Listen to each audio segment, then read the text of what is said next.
દોસ્તો નમસ્કાર. પોડકાસ્ટ પર આપણી સાથે છે એક વિદ્વાન, સમાજશાસ્ત્રના વિદ્વાન, આદિવાસી સાહિત્યમાં પણ ખૂબ સરસ કામ કર્યું છે એવા પ્રોફેસર સુભાષ સર, જેઓ ગુજરાત વિદ્યાપીઠમાં ડિપાર્ટમેન્ટ ઓફ સોશિયોલોજીની અંદર પ્રોફેસર છે અને ખૂબ લખે છે. સાહેબે લગભગ 40 જેટલા પુસ્તકો લખ્યા છે. એ સિવાય આર્ટિકલ તો 200થી ઉપર આર્ટિકલ છે એમના. તો એવા પાંડર સર ને વારંવાર મને પોડકાસ્ટ પર બોલાવવાની ઈચ્છા થાય છે. તો સુભાષ સરને ગઈકાલે જ અમે ચર્ચા કરી કે સર કાલે તમારે પોડકાસ્ટ પર એક સરસ વાત કરવી પડશે ને આદિવાસી સંદર્ભમાં વાત કરો તો વધુ સારું. તો પાંડર સાહેબ કે કંઈ વાંધો નહીં. તો એમને અંગ્રેજોને ભગાડવામાં કોઈ એક જાતિ ધર્મનો ભાગ નહોતો, એમની ભૂમિકા નહોતી. ભારતના સમગ્ર જ્ઞાતિઓ, સમગ્ર ધર્મ દરેકે ક્યાંક ક્યાંક ફાળો આપ્યો છે. એમાં આદિવાસી જ્ઞાતિએ પણ ખૂબ મોટો ફાળો આપ્યો છે અંગ્રેજોને ભગાડવા માટે. તો મિત્રો, આ અંગ્રેજોને જે ભગાડવામાં આદિવાસીઓનો જે ફાળો છે એના પર એક સરસ આદિવાસી ગીત છે. એ સાહેબને હું વિનંતી કરું કે સાહેબ આ ગીત તમે સંભળાવો આપણા દર્શકોને, આપણા વિદ્યાર્થીઓને, નવી પેઢીને.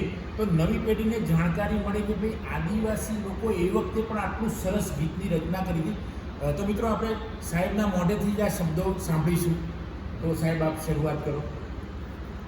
ભૂરિયા સાલેને જાજે તારાને વાળા દીસ ભૂરિયા રહે નહીં કેવો બોલે ભૂરિયા સાલેને જાજે તારાને વાળા દીસ અંગ્રેજોની રાડ હે ભૂરિયા સલેને જાજે તારાને વાળા દીસ રજવાડાની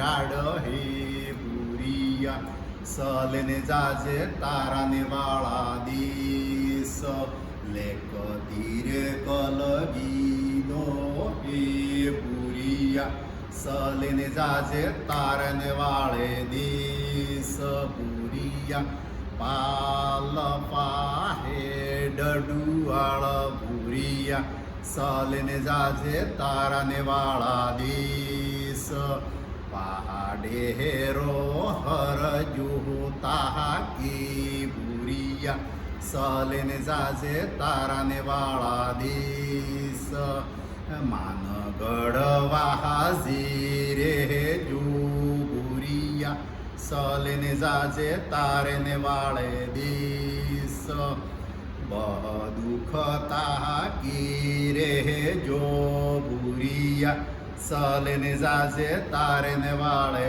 દીસ ગુરુ તો સેતરે તેમ કહરે ભૂરિયા સલેને જાજે તારેને વાળે દીસ ગોળે તે પમરા બણ હે ભૂરિયા સલેને જાજે તારેને વાળે દીસ પીલ તે વિસાર કરે ભૂરિયા સલેને જાજે તારેને વાળે દીસ મોનવી તે મરાઈ ગી જો રિયા સલેને જાજે તારેને વાળે દીસ ગન્નતે સુરાય ગી જ ભૂરિયા સલેને જાજે તારેને વાળે દીસ ભીલ પાઈનું રાજ હે ભૂરિયા સલેને જાજે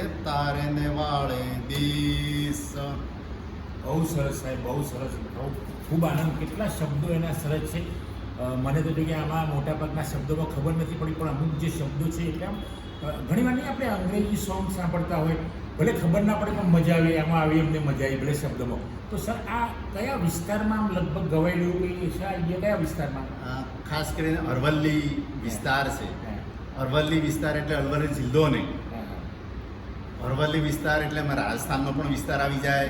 એને ભીલ વિસ્તાર પણ કહેવામાં આવે છે, કારણ કે જુદા જુદા ભીલમાંથી જુદા જુદા સમુદાયો આદિવાસીઓમાં થયા છે. જેમ ગોંડવાના છે, જેમ નીલગિરી વિસ્તાર છે, તેમ ભીલ વિસ્તારમાંથી જુદા જુદા ગામિત છે, વસાવા છે, એવા જુદા જુદા સમુદાયો એમાંથી લોકગીત જેવું છે ને આ તો લોકો હા લોકો તો બહુ સરસ સાહેબ સુભાષ સરે જે ગીત ગાયું મિત્રો આદિવાસી સોંગ એટલે એ ગીત ઉપરથી જ એ લોકોએ કેટલો બધો રોલ ભજવ્યો હશે અંગ્રેજોને ભગાડવામાં.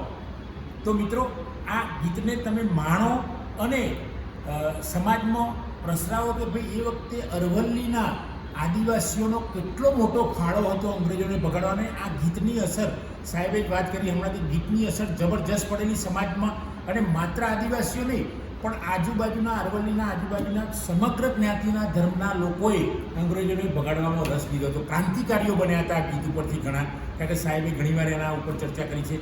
તો મિત્રો આ ગીત આપને ગમ્યું જ હશે. આપ સુભાષ પાંડર સરનું ગીત ખૂબ પ્રસાર કરો, એનો પ્રચાર કરો અને લોકો સુધી પહોંચે. અને ભૂતકાળમાં પણ આપણા પૂર્વજો કેટલા હોશિયાર હતા કે જે આવા ગીતો રચી શકતા હતા. તો મિત્રો આપ સૌને વંદન, નમન, જય હિન્દ, જય ભારત.